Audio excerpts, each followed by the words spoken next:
गुरुदेव, हमें कैसे पता चलेगा भगवान ने हमारी प्रार्थना सुन ली? कभी कभी लगता है कि हमारी प्रार्थनाएं छत से टकराकर वापस आ जाती हैं, जैसे कोई पत्र बिना पते के डाकघर में पड़ा हो।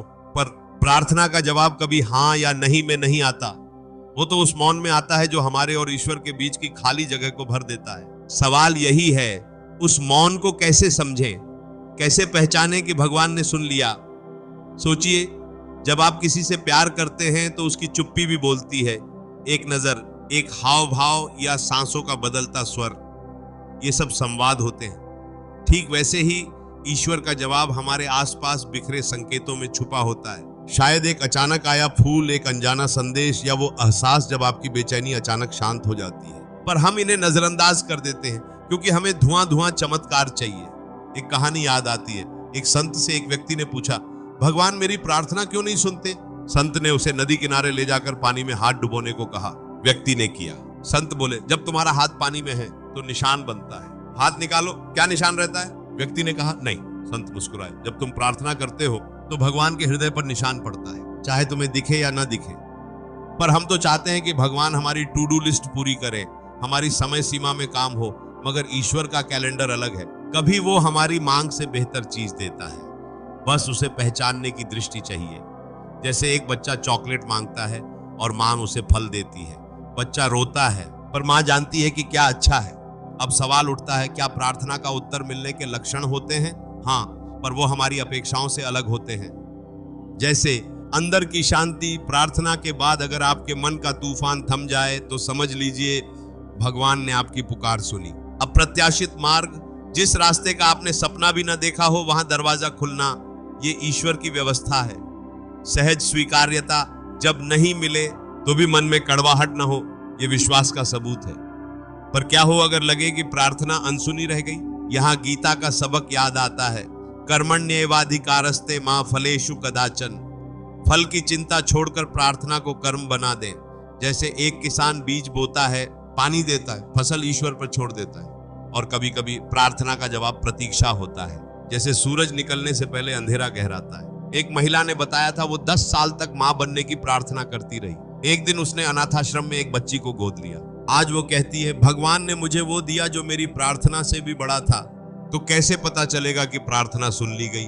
शायद तब जब आप अपने ही हृदय में ईश्वर की आवाज सुनने लगे।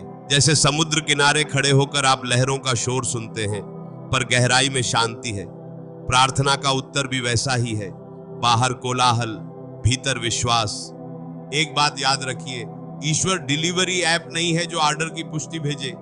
वो तो वही है जो आपके आंसुओं को सहेजता है, आपकी मुस्कान को संभालता है, और जब समय आता है तो आपके पैरों के नीचे से रेत हटाकर चट्टान देता है। तो प्रार्थना करते रहिए, बिना गिनती के, बिना शर्त के, क्योंकि जिसने आपको जन्म दिया वो आपकी आवाज अवश्य सुनेगा। बस शायद उसका जवाब आपकी अपेक्षा से भी अधिक सुंदर हो। और फिर कभी कभी भगवान का जवाब एक सवाल बनकर आता है। जैसे कोई बच्चा मां से पूछे, मुझे चांद दे दोगी? और मां उसकी आंखों में झांक कर कहे, तुम्हें चांद चाहिए या चांदनी? हम मनचाही चीज न पाकर निराश होते हैं, पर शायद ईश्वर हमारी गहरी इच्छा को पूरा कर रहा होता है, वो इच्छा जो हमारे शब्दों से भी परे होती है। सूफी संत रूमी ने कहा था, तुम्हारी प्रार्थना और उसका उत्तर एक ही धागे के 2 सिरे हैं। जब तुम रोते हो वो तुम्हारे आंसुओं में अपना जवाब छुपा देता है। कल्पना कीजिए, एक बीमार बच्चा अस्पताल के बिस्तर पर प्रार्थना करता है, हे भगवान मुझे ठीक कर दो। दवाएं काम करती हैं, डॉक्टरों को श्रेय मिलता है, पर क्या ये भगवान का हाथ नहीं था? या फिर एक युवक नौकरी के लिए 100 इंटरव्यू देता है, 99 में नाकामयाबी, पर 100वां इंटरव्यू वो होता है जहां उसकी टीम, उसका उद्देश्य, उसका भविष्य पनपता है। क्या ये संयोग है या प्रार्थना का वो उत्तर जिसे समझने के लिए हमें पीछे मुड़कर देखना पड़ता है? गीता में कृष्ण कहते हैं, योगः कर्मसु कौशलम, यानी कर्म में कुशलता ही योग है। प्रार्थना भी एक कर्म है, बिना फल की आसक्ति के। जब आप हे प्रभु मेरी सुन लो कहते हैं तो वो आपसे कहते हैं तुम मेरी सुनो। कैसे? जब आप प्रार्थना के बाद चुप्पी में बैठे तो आपको अपने भीतर एक मार्गदर्शन सुनाई देगा। शायद कोई विचार, कोई साहस, या वो आत्मविश्वास जो आपको कहता है चलते रहो। एक और पहलू, प्रार्थना का उत्तर कई बार दूसरों के माध्यम से आता है। जैसे एक विधवा महिला रोज मंदिर जाकर पति की याद में दिया जलाती थी। एक दिन एक अनाथ बच्चा उसके पास आया और बोला, माँ, तुम्हारे पास तेल की बूंदें गिर रही थीं। मैंने उन्हें जमा करके अपनी रोटी सेंक ली।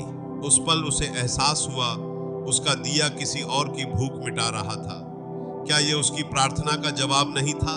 और हाँ, कभी कभी भगवान का नहीं भी सबसे बड़ा उपहार होता है। जैसे महाभारत में कर्ण ने इंद्र से कवच कुंडल मांगे, पर इंद्र ने उसे वरदान देने के बजाय उसकी दानवीरता को अमर कर दिया। हमारी प्रार्थनाएं भी कभी कभी हमारे चरित्र को निखारने का जरिया बनती है। तो अगली बार जब आप प्रार्थना करें तो उत्तर की तलाश अपने आसपास बिखरे पलों में करें। हो सकता है वो आपके बच्चे की हंसी में छुपा हो, या उस पेड़ की पत्तियों की सरसराहट में जिसे आप रोज नोटिस नहीं करते, क्योंकि भगवान बोलते नहीं, वो तो गूंजते हैं। उस गूंज को सुनने के लिए बस अपने मन का दरवाजा खुला रखिए। और हाँ, याद रखिए, जिस तरह सूरज की किरणें हर खिड़की में चुपके से घुस जाती हैं, वैसे ही ईश्वर के उत्तर हर प्रार्थना में प्रवेश करते हैं। बस हमें अपनी खिड़कियां साफ रखनी है। क्या आपने कभी उस क्षण को महसूस किया है जब आपकी सांसों में एक अजीब सी हल्कापन आ जाता है, जैसे कोई बोध बोध करके उतरा भारी बादल अचानक फट गया हो? यही वो पल होता है जब प्रार्थना का उत्तर आपके भीतर उतरता है। पर हम इसे कैसे पकड़ें? शायद एक उदाहरण से समझें। रामायण में जब हनुमान जी सीता मां की खोज में लंका पहुंचे तो उन्होंने अशोक वाटिका में एक टूटा हुआ फूल देखा। वो फूल सीता का संदेश था, उनकी प्रार्थना का उत्तर। क्या हनुमान ने उस फूल को चमत्कार समझा? नहीं, उन्होंने उसे एक संकेत समझा। ठीक वैसे ही हमारे जीवन में बिखरे ये छोटे छोटे संकेत ही भगवान की भाषा है। एक और दृष्टांत सुनिए। जापान के एक गांव में एक बूढ़ा किसान रोज पहाड़ी पर जाकर प्रार्थना करता, हे देवता, मेरी फसल बचा लो। एक दिन भूस्खलन हुआ, उसका खेत बर्बाद हो गया, लेकिन गांव बच गया। लोगों ने कहा, तुम्हारी प्रार्थना व्यर्थ गई। बूढ़ा बोला, नहीं, मैंने देवता से गांव बचाने की प्रार्थना की थी। फसल तो मेरी थी, पर गांव सबका है। क्या यह प्रार्थना का उत्तर नहीं था? अब थोड़ा विज्ञान की ओर मुड़े। न्यूरोसाइंटिस्ट्स कहते हैं कि प्रार्थना करते समय हमारा मस्तिष्क थीटा वेव्स उत्पन्न करता है, जो गहरी सहजता और रचनात्मकता का स्रोत है। यानी प्रार्थना न सिर्फ आध्यात्मिक बल्कि मानसिक स्वास्थ्य के लिए भी ईश्वर का उपहार है। पर इसका मतलब ये नहीं कि हर बार मनचाहा परिणाम मिलेगा, बल्कि ये हमें परिणामों से परे जीने की कला सिखाता है। एक सवाल जो अक्सर उठता है, अगर भगवान सब कुछ जानते हैं तो प्रार्थना की जरूरत ही क्यों? इसका जवाब एक माँ और बच्चे के रिश्ते में छुपा है। माँ बच्चे की हर जरूरत जानती है, फिर भी वो चाहती है कि बच्चा खुद उसे बताए। ये बताने का अंदाज ही प्रार्थना है, एक संवाद, एक विश्वास की डोर। और कभी कभी प्रार्थना का सबसे बड़ा उत्तर हमारा बदलता हुआ स्वयं होता है। जैसे एक मिट्टी का दिया, जब तक वो जलता नहीं, उसकी गंध फैलती नहीं। हम भी प्रार्थना की अग्नि में तप कर ही अपनी सुगंध बिखेर पाते हैं। संत एकनाथ ने लिखा, जो मांगता है उसे मिलता है, जो नहीं मांगता उसे भी मिलता है, पर वो जानता ही नहीं कि मिला क्या है। तो अगर आपको लगे कि प्रार्थना का कोई जवाब नहीं आया, तो अपने आप से पूछिए, क्या मैं वही हूं जो प्रार्थना करने बैठा था? अगर आपके भीतर धैर्य का बीज अंकुरित हुआ है, दूसरों के लिए करुणा जगी है, या जीवन को देखने की दृष्टि बदली है, तो समझ लीजिए भगवान ने आपकी प्रार्थना सुनकर आपको नया चश्मा दे दिया है।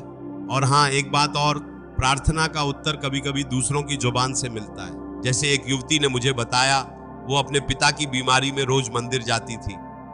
एक दिन एक अनजान बुजुर्ग ने उससे कहा, बेटा डरो मत, तुम्हारा पिता तुम्हारे साहस से ठीक होगा।